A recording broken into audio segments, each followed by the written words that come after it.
Oh, look what they have done. What a mess. Children, stay back until the broken glass is cleaned up. Honestly? Mrs. Bell, they've done it again. It's like the third time this week. I'm getting mighty tired cleaning up this glass. Do you all have your homework for today? All right, Mrs. Bell, I think I have it all now. Thank you very much, Mr. Williams. Yes, ma'am. Children, you may be seated now.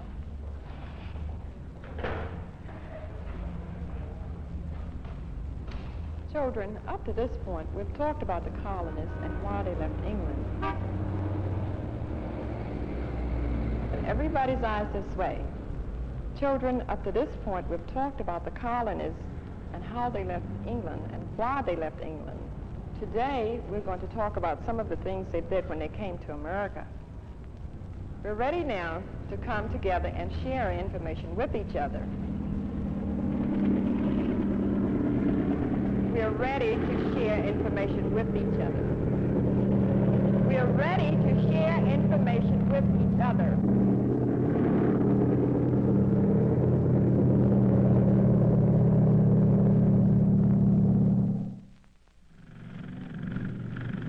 Well, you've just seen and heard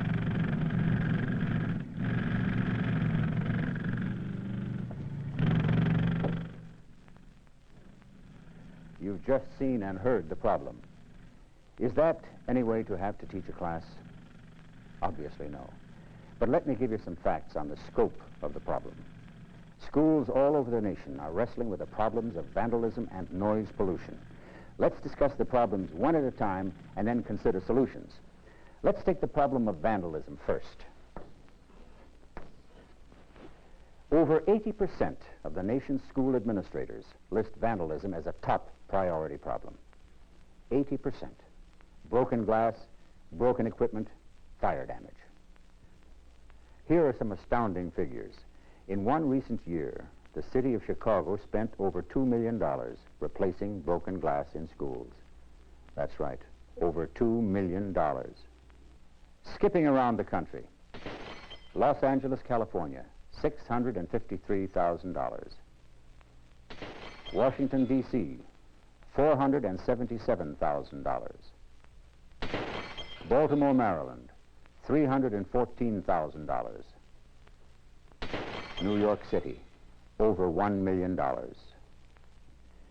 To illustrate the escalation of the costs of vandalism over a little more than a decade, let's take one city as an example. Let's take Washington. Around the end of the 50s, Washington spent $40,000 per year for glass breakage. In 1969, Washington budgeted $250,000 for that purpose and ran out of money before the year ended. And now the latest figure we mentioned for Washington was $477,000. Can anything be done about this? Well, someone came up with the idea of using unbreakable plastic in lieu of glass. For example, Washington, D.C. spent $2.5 million for new plastic panes. Other cities, such as Boston, Los Angeles, St. Louis, Baltimore, also spent huge sums of money on plastic panes on the theory that while initially expensive, in the long run it would save money since it would relieve the necessity of constant replacement of glass. But the trouble is, the vandals discovered that plastic panes could be damaged also. Like this. With a number of panes looking like this, you might as well not have any window at all in vulnerable locations. Another method of harassment is using cigarette lighters to write obscene words on the plastic, which cannot be erased. The only other alternative solution to the window problem is removing the sash and bricking up the window openings. This is even more costly than using plastic panes. Besides this expense, building codes will require the installation of air conditioning, since ventilation has been cut off. Not only are school systems paying huge amounts for window damage, they are also experiencing tremendous increases in the cost of insurance due to vandalism. One school board was refused insurance by a pool of insurance companies because of its claims due to vandalism. Insurance could only be obtained by a huge premium raise. An estimated $200 million a year throughout the nation is going down the drain in glass breakage in schools. For that amount of money, we could build 250 new elementary schools or 50 new high schools. This doesn't mean that glass must be eliminated from school construction. There are many less vulnerable places where it can be used effectively with much less likelihood of damage. Let's discuss that second problem, the one we just heard, noise. The intrusion of unwanted sound. That's what noise is, any kind of unwanted sound. It can be any sound that is unexpected or interfering, like that plane. It can be an inappropriate sound, like a candy wrapper at a music concert. Or it can be a disturbing intermittent sound which is hard to locate and identify. Like vandalism, noise pollution is a major problem affecting the schools today. Our modern environment is getting noisier all the time. Scientists tell us that noise in most of America is twice as loud as it was 15 years ago. 15 years from now, it may be twice as loud again. The unit of measurement for sound is the decibel.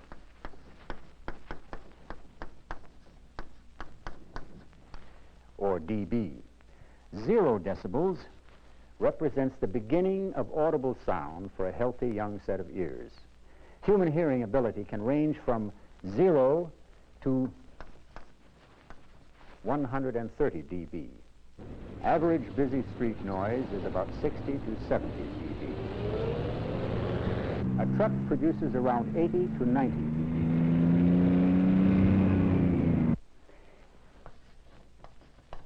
85 decibels of sound can cause hearing loss if constant and prolonged. 120 decibels is at the threshold of pain. Since we cannot close our ears to shut out sudden noise, we must reduce the noise reaching them. A blender used in the kitchen or a pneumatic jackhammer in the street both produced around 82 to 92 dB.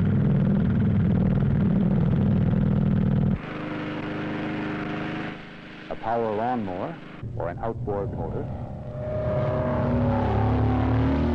both produce around 92 to 102 dB. The noise of a motorcycle is from about 102 to 112 dB. A jet aircraft taking off produces around 135 to 150 dB. As time goes by and more attention is paid to the problem of noise in our environment, we're discovering phenomena which were not readily apparent a few years ago.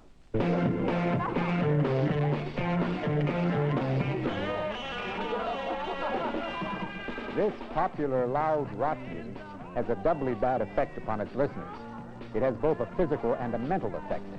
The decibel output of the average hard rock band runs from around 102 to 112. Prolonged exposure can cause hearing loss. According to psychologists, if the music reaches about 130 dB, it blots out mental processes and provides a means of escape. This is Mr. Robert Newman of Cambridge, Massachusetts, an acoustical consultant and professor of architecture at Harvard and MIT. He has advised many architects, both here and abroad, on noise problems in the design of their buildings. Mr. Newman, would you tell us about the effects of noise pollution on our everyday lives? We think of noise pollution as something that's new, something characteristic of modern civilization, but actually it's been around for a long time. The philosopher Schopenhauer wrote an essay on noise more than 100 years ago, and I'd like to read you just a little excerpt from that essay. He says, "The truly infernal cracking of whips in the narrow, resounding streets of the town must be denounced as the most unwarrantable and disgraceful of all noises. It deprives life of all peace and sensibility. Nothing gives me so clear a grasp of the stupidity and thoughtlessness of mankind as the tolerance of the cracking of whips." And it's rather interesting to note that the cracking of a whip is merely a small-scale sonic boom. Now, there is a lot of unnecessary noise in our environment. I hardly think that it's the leading cause of mental illness or that it's the slow agent of death, as it's been described, but there's a lot of noise that we don't have to put up with. We must understand also that there's no need for an enormous amount of research or investigation into how to control noises. We have the technology at hand. All we have to do is apply it, and then we'll solve the problems. Now, transportation is one of our principal sources of noise. Transportation and the internal combustion engine. The internal combustion engine as we see it on construction sites, as we see it in trucks, motorcycles, and buses and cars and so forth. We hear a lot about the increase in noise level in our cities today. Actually, it isn't increasing so much in a given point in the city as it is spreading out further and further into the suburbs. In other words, larger and larger areas are now subjected to noise. Let's remember that buildings and cities are for people, and it's people that establish the criteria towards which we design. Today in the United States, we're experiencing a change in our concept of schools, how a school should be designed, what teaching methods should be used. The teaching methods dictate to some extent the design of a school. We are gradually reverting to something on the order of the one-room school used in the last century. Only today's schools are large and spacious. The analogy lies in the fact that fewer and fewer partitions are being used to separate classes and different types of learning activity. The newer schools also show considerable change in exterior construction. Good design can provide schools with protection against vandalism, noise pollution, natural disaster hazards, and against radioactive fallout in the event of a nuclear disaster. In a school design study conducted at California State Polytechnic College School of Architecture under the auspices of the Defense Civil Preparedness Agency, students were invited to work with well-known architects on designs for schools protected against various environmental hazards. The group produced models and drawings of 5 school designs which combine fallout protection with protection against man, pollution, and the elements. The total design concept was used to solve these real problems. They were considered before design began as important factors in each school project. They were kept in mind by the design teams from the very beginning of the design process. As a result, important protective features were included imaginatively without impairing function or appearance and with little or no increase in estimated construction costs. For those interested, protective school design information is available from the Defense Civil Preparedness Agency, Washington, D.C. Now let's look at some actual examples of schools in use today which have been designed and built with environmental hazards in mind. This is a new school in Swanton, Vermont. It's the Missisquoi Valley Union High School. Basically, it's a group of round structures or pods connected. The various pods contain space for different school activities. One is an academic complex. The perimeter constitutes an open hallway joining 11 classrooms. The open concept allows for team teaching and other educational techniques.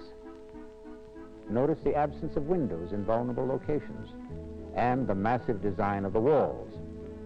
Glass damage in this school would not be the problem it is in older type schools with large expanses of windows near the ground. In addition to reducing the potential for vandalism, these solid walls combat noise pollution. The Department of Housing and Urban Development, in its Guide to Architects and Engineers on the Control of Noise, states that for any given type of construction, the heavier or more massive the wall or floor structure, the better its sound insulation. This is East Central High School in Tulsa, Oklahoma. The building was designed with curved double exterior walls to develop strength and provide for better climate control and sound control. This is important because the high school is near the Tulsa International Airport. The masonry exterior walls are supported on a steel frame. Mass used to attenuate sound and reduce vandalism also produces a bonus by increasing the school's ability to provide fallout shelter spaces at no extra cost. The building is air-conditioned and virtually windowless. Windows are located over the 4 major entrances. The same designs and materials which give protection against vandalism noise pollution, and natural disasters also provide excellent protection from radioactive fallout, if ever needed. School children represent more than a quarter of the total population of the United States. Their safety is naturally a vital concern to all of us. In the face of natural and nuclear hazards, children are relatively defenseless. Fallout protection is an added safety feature that can be incorporated into school buildings which house our youngsters for a good portion of the day and provide additional emergency shelter for the community in time of disaster.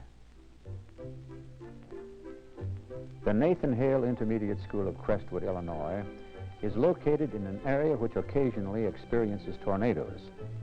The gymnasium was therefore designed to shield against the force of a tornado.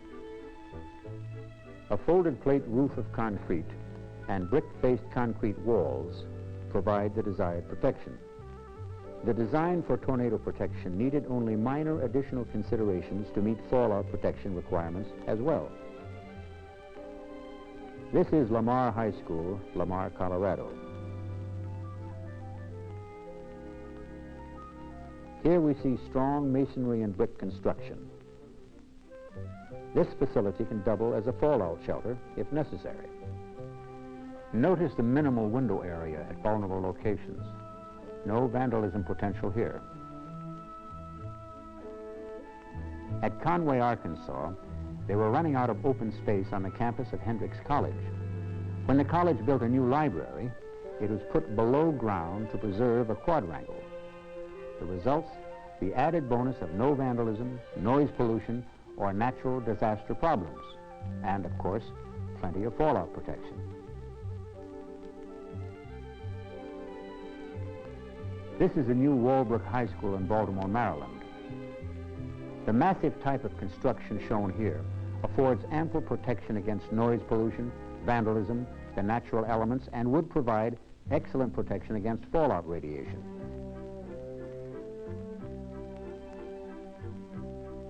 Yet, it contains pleasant glassed-in vistas to an open court. The Dr. Charles R. Drew Junior High School in Detroit, Michigan, was purposely designed to minimize the effects of vandalism in potential civil disturbances. A disturbance occurred at the school shortly after it was opened. This is Louis Goldstein, staff architect for the Detroit Board of Education. Would you please tell us about the disturbance? The incident occurred when an emergency substitute teacher was released from the school. Approximately 100 students took part in the demonstration. The damage occurred principally at the entrance to the school, to the plexiglass windows, and to the lockers inside the school. Do you feel that damage was limited by the architect's design of the school? Definitely. In a conventionally designed school, the damage would have exceeded $100,000. In this case, it was less than 1/10 of that.